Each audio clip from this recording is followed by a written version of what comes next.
말씀 열왕기상 20장 13절에서 15절까지 말씀입니다. 제가 보는 성경으로 구약 551면에 있는 열왕기상 20장 13절에서 15절까지 말씀을 한 목소리로 읽도록 하겠습니다.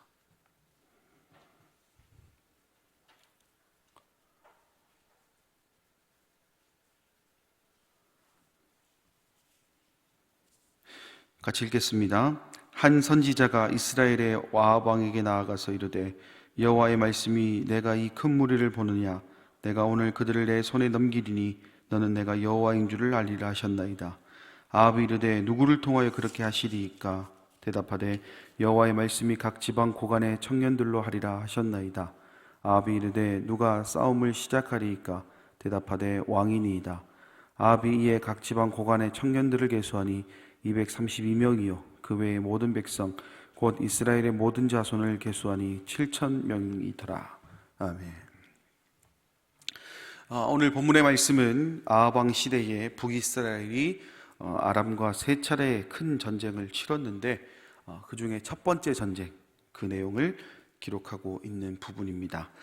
이 전쟁은 BC 한 857년쯤에 발생한 것으로 추정이 되는데 당시 아람의 소왕국들을 하나로 통일해서 통일을 이루어 근동 지역에서 큰 세력으로 부상하였던 베나닷 2세가 해묵은 적대관계에 놓여 있던 이스라엘까지 자기 세력에 두려했던 그 목적에 의해서 시작된 전쟁이 바로 오늘 본문의 말씀이 기록하고 있는 전쟁이라고 할 수가 있겠습니다. 13절 말씀 함께 다시 한번 보도록 하겠습니다. 13절 말씀을 보시면 한 선지자가 이스라엘의 아합 왕에게 나아가서 이르되 여호와의 말씀이 내가 이 큰 무리를 보느냐 내가 오늘 그들을 내 손에 넘기리니 너는 내가 여호와인 줄을 알리라 하셨나이다. 13절 이전까지의 말씀을 보면 아합의 통치 기간 중에 아람 왕 베나닷이 이스라엘을 침공했고 또 사마리아를 포위하게 되었고 더 이상 힘을 쓸 수 없었던 북이스라엘의 모습을 기록하고 있습니다. 아람의 이와 같은 공격에 속수무책일 수밖에 없었던 이유는 20장 1절 말씀이 기록하고 있는 것처럼 32개의 나라가 연합군을 만들고 또 그 연합군이 쳐들어왔기 때문이라고 할 수가 있겠습니다. 그러다 보니 북이스라엘의 아합 왕은 비굴하지만 어떻게 해서든 이 베나닷과 화친을 맺어보려고 했습니다. 그러나 베나닷의 그 거만한 마음이 하늘을 찌르게 되었고 그 결과 사마리아 성 포위와 굴욕적인 항복을 요구하는 상황까지 놓이게 되었던 것이죠. 그리고 그런 상황 뒤에 누가 등장하느냐, 오늘 13절 말씀이 기록하고 있는 선지자라 불리는 사람, 이 한 사람이 등장하게 됩니다. 성경에서는 이 사람이 누구인지 이름이냐 성이나 지역이 어딘지 설명하고 있지는 않습니다만 분명한 것은 그의 입술을 통해 전달되는 것이 다름 아닌 하나님의 말씀이었기 때문에 그를 선지자로 보는 것 같습니다. 아무튼 이 선지자의 선포에서 주목해야 될 말씀은 이 부분입니다. 너는 내가 여호와인 줄을 알리라 하셨나이다 라는 부분입니다. 이 부분을 이해하기 위해서는 그 앞에 나타난 말을 한번 살펴볼 필요가 있는데 그 앞에 뭐라고 되어 있느냐, 내가 이 큰 무리를 보느냐 내가 오늘 그들을 내 손에 넘기겠다라는 이야기를 하고 있다는 겁니다. 넓은 의미에서 보면 하나님께서는 이 전쟁을 통해 아합과 북이스라엘 백성들에게 하나님의 살아계심과 전능하심을 다시 한번 드러내 보이시기로 작정하신 것을 볼 수가 있습니다. 그리고 이 말씀을 통해 눈에 보이는 것이 전부가 아니다. 다시 말해서 하나님과 함께 하는 자들에게는 하나님의 도우심이 반드시 있으며 그 도우심은 눈에 보이는 것을 이기고도 남을 만큼의 은혜로 함께 한다는 사실을 말하고 있는 것이죠.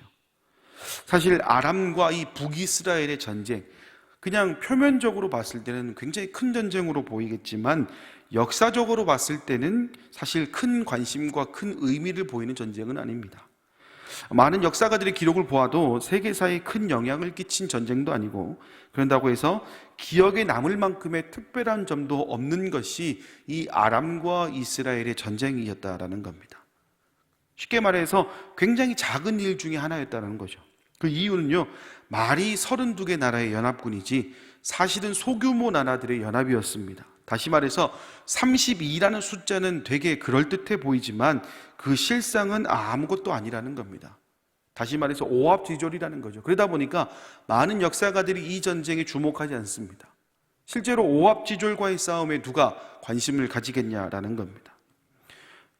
하지만 이 전쟁이 역사적으로 봤을 때는 큰 관심을 보일 만한 사건은 아닐지 모르겠지만 이 전쟁을 통해 하나님의 살아계심과 전능하심이 증거된다라는 점에서 그 의미는 좀 달라지는 것 같습니다. 왜 그렇습니까? 이유는 간단합니다. 무명의 선지자의 선포에서 나타났듯이 큰 무리를 볼 것이 아니라 그들을 우리 손에 넘기실 하나님을 바라보게 된다면 그 다음은 하나님께서 다 해결해 주신다라는 그 강력한 믿음이 이 말씀에 포함되어 있기 때문입니다. 베나다셋의 도발로 인해 불가피하게 전쟁을 준비하고 있던 북이스라엘, 성경에서는 그들의 마음이 어떤 상황인지에 대해서 기록하고 있지 않습니다. 그러나 그냥 말씀을 쭉 보면서 느끼는 점은 어떤 거냐? 먼저 화친을 맺자고 얘기했는데 거절당한 상황에서 전쟁이 임박했기 때문에 그 어느 때보다 불안했을 것이다라는 추측이 가능합니다. 그런데 오늘 13절 말씀에 기록하고 있는 한 무명의 선지자 눈에 보이는 것은 불안감이 아니라는 겁니다. 뭐냐? 바로 승리라는 겁니다.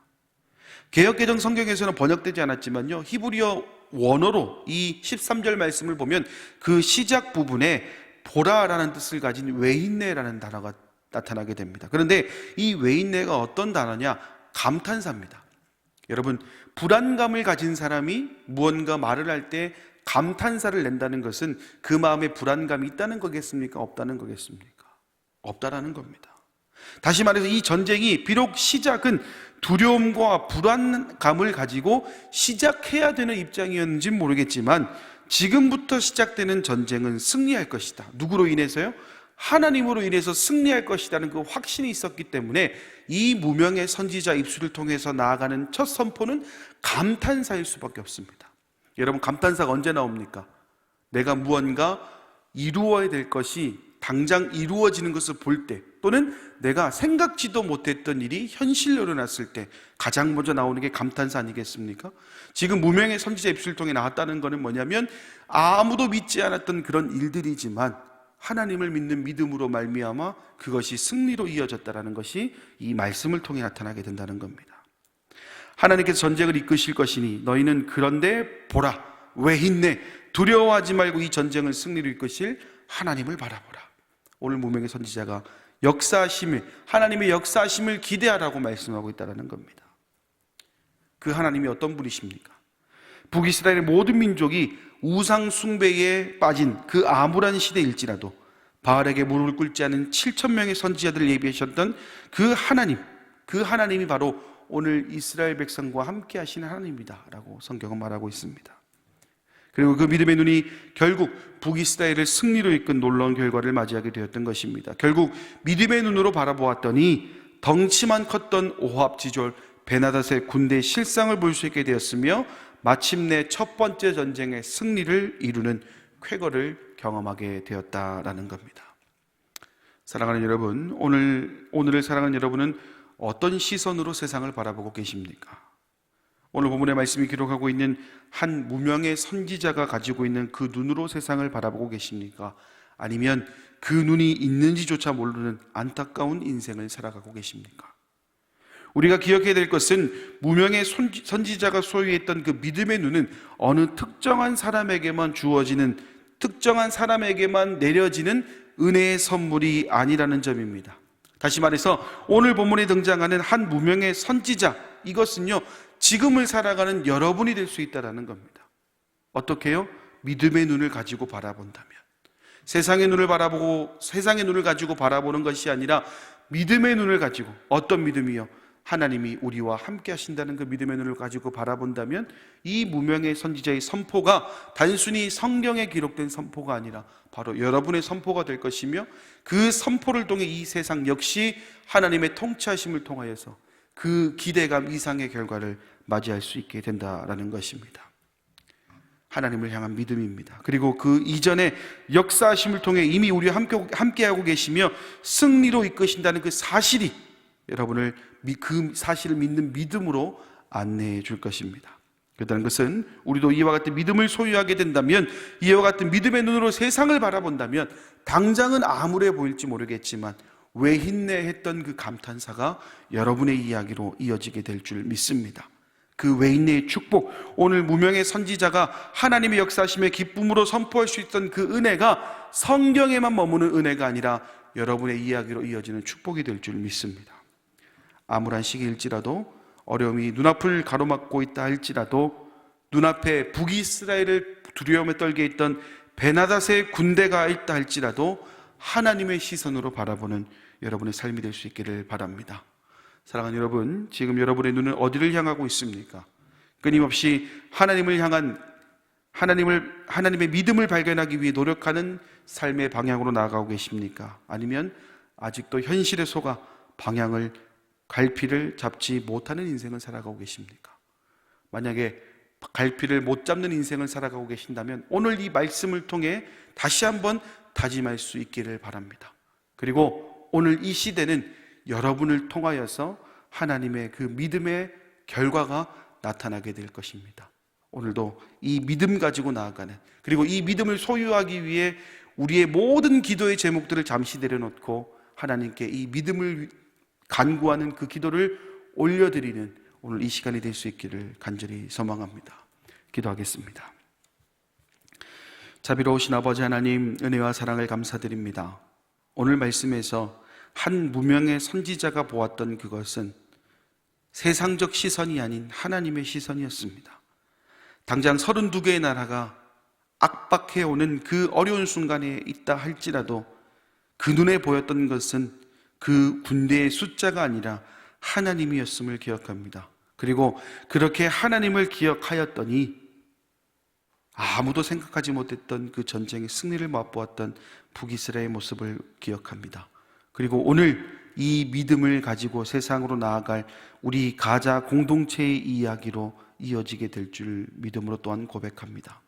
각박한 세상을 살아가고 있습니다. 그 어디에서도 희망이란 단어를 쉽게 사용하지 못하는 그 시대에 놓여 있습니다. 그러나 오늘 이 한 무명의 선지자가 가졌던 그 믿음의 눈만 가지고 나아갈 수 있다면, 세상을 바라볼 것이 아니라 하나님을 바라보는 그 믿음의 눈이 있다면 우리는 그 어려움을 감탄하면 더 하나님을 찬양하는 모습으로 나가게 될 줄 믿습니다. 오늘 혹시나 다른 바쁜 기도의 제목이 있다 할지라도 우리의 삶에 전능하신 하나님을 신뢰하는 그 기도를 먼저 올려드림을 통해 출구가 보이지 않았던 그곳에 출구를 발견하는 사랑하는 가자 공동체 될 수 있도록 주님 인도하여 주시옵소서. 분명한 것은 하나님께서는 하나님의 백성들이 좌절로 인해 인생의 쓴맛을 맛보기보다는 하나님 주시는 지혜로 말미암아 달콤한 승리를 맛보는 삶을 살아가길 원하신다는 겁니다. 그리고 그 달콤한 승리가 오늘 우리의 다짐을 통해 우리의 이야기로 이어지게 될 줄 믿사오니 이 믿음 흔들리지 않고, 이 마음 흔들리지 않고 오늘을 살아가는 우리 사랑하는 가자 공동체 될 수 있도록 주님 축복하여 주시고 인도하여 주시옵소서. 모든 말씀 예수님의 이름으로 기도드립니다. 아멘. 하늘에 계신 우리 아버지, 아버지의 이름을 거룩하게 하시며 아버지의 나라가 오게 하시며 아버지의 뜻이 하늘에서와 같이 땅에서도 이루어지게 하소서. 오늘 우리에게 일용할 양식을 주시고 우리가 우리에게 잘못한 사람을 용서하여 준 것 같이 우리 죄를 용서하여 주시고 우리를 시험에 빠지지 않게 하시고 악에서 구하소서. 나라와 권능과 영광이 영원히 아버지의 것입니다. 아멘.